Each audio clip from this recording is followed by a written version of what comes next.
I'm going to talk about why you should not buy a property in your own name and definitely not buy a property in two people's names.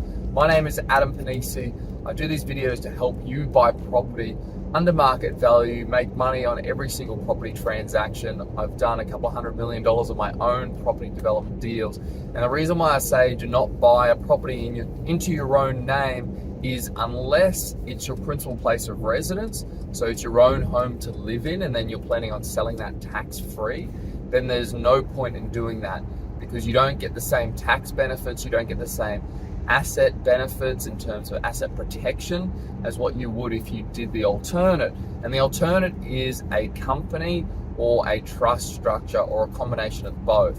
And if you want to talk to your advisors about how best to set that up, that is what my opinion is to do that.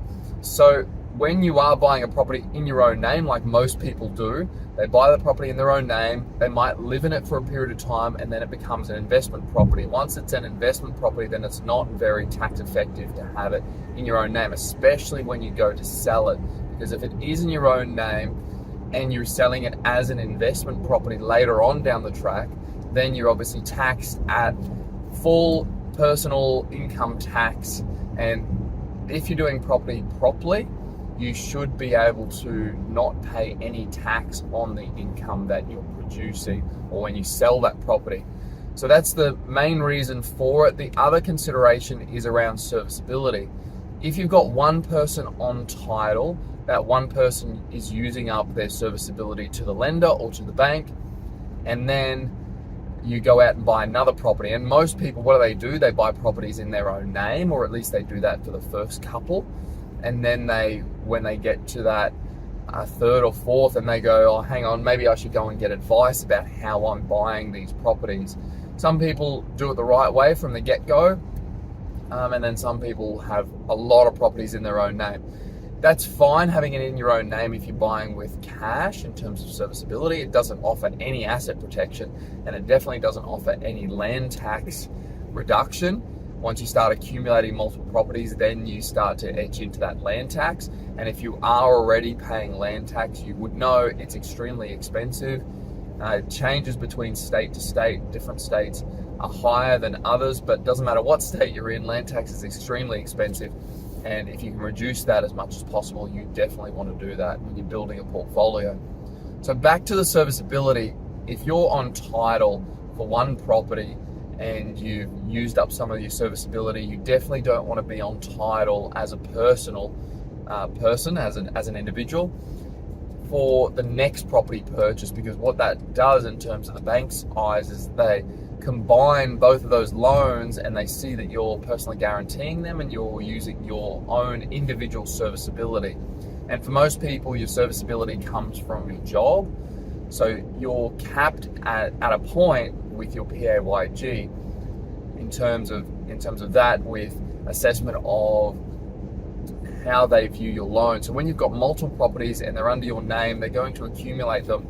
And after APRA stepped in, post GFC, that cap, or there is a cap on how much they'll give you per property. So each property you purchase, it reduces your serviceability, even if that property is returning money back into your pocket. So that means that you only want to buy one property in your own name, if any at all, and that one property is your own home, providing that your own home is actually going to be a suitable investment decision. In other words, are you going to be making money on your own home? Because keep in mind, you're paying the deposit and you're paying expenses on your own home out of after-tax money. So just keep that in mind. And then what most people do is actually put two people on title. And so two individuals buy the property together, whether they're tenants in common or they're joint, whatever it is. They then use serviceability for both people. It's quite possibly the worst thing, or it is the worst thing you could do when you're purchasing a property. And the reason is that your serviceability now, if you say have a $500,000 loan with person A, and person B jumps on, person A is liable for the $500,000 in terms of their liability and also their serviceability with regards to the lender. And then person B, the other person that's on the loan as well, they're also liable for that $500,000. So it's not going to mean that the bank is going to chase both people for $1 million, but what it does mean is if person A isn't able to come up with the $500,000, then they chase person B, which means that both people are liable for the full amount of the loan, which means when you take it back to serviceability, when the bank does the assessment on your next loan, so if you are building up a property portfolio, which is the game plan, when they look at your next loan, then they look at person A owing $500,000 and person B owing $500,000. So combined, you're actually owing $1 million in terms of how the bank looks at it, in the bank's eyes. So it means that you've just shot yourself in the foot and you've combined your serviceability by $500,000. If you had to put it into one person's name or into an entity structure, so a company and trust, as I mentioned, then the bank will not assess that in the next loan. They'll actually assess it from a fresh start. So not only have you already eliminated the extra $500,000 if you have two people on title, so that $1 million of total liability in the bank's eyes, then you've also, if you set it up, if you put it into a company, then you can actually reduce it so that the bank doesn't even look at that property at all. So you basically start fresh again in terms of your serviceability. There's not many people that know this, and post GFC or pre GFC, this wasn't an issue because banks would assess positively geared properties as putting money back into your pocket and adding to your income. There is a way to do this now, but it's a little bit more complicated, and it does involve separate entities or separate structures, and it does involve putting all that positively geared cash flow into one company. So I won't go into the full details around that. I do cover this in my course that I teach, which is an advanced course. It does cost money. It isn't for free. This is all my intellectual property in the program. But what I can tell you as part of this video is that when you do buy positively geared properties, because that's what you want to be doing, at least neutrally geared so they cover their own costs, you can buy an unlimited amount of properties ultimately, and it doesn't deduct from your serviceability each property that you buy, providing that it's in another entity. And you should be doing that anyway to limit your liability between properties so that there's no overlap with any loans, so you don't want to cross-collateralize any loans at all. So each loan should be a standalone.